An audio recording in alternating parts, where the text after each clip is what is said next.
Shunchaki tasavvur qiling. Ota-onangiz bag'rida mazza qilib yashayotgan vaqtingizda ertalab uyg'ondingiz. Qandaydir noxush xabar.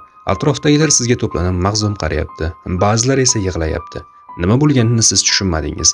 Atrofdagi to'plangan insonlarga esa bir odam shunday dedi: "Birodarlar, bu birodarimiz bugun vafot etibdi. Peshin vaqtidan keyin janoza." Siz endi tushundingiz. Bu sizning o'limingiz edi. Ular sizni ko'tarishadi va yuvish uchun olib boradi va sizni kafanlashadi. Janoza namozini o'qishadi. Qarabsizki, sizni ko'tarib qabristonga olib borishadi. Ular sizni qabrga qo'yishadi. Yaqin insoningiz tushib ustingizdan g'isht yoki taxta qo'yadi. Va ular sizni ustingizga tuproq tortishni boshlaydi.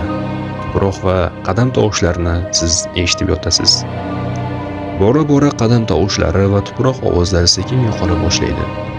Atrofda hech kim qolmaydi. Hamma ketadi. Shu vaqtda esa savol-javob.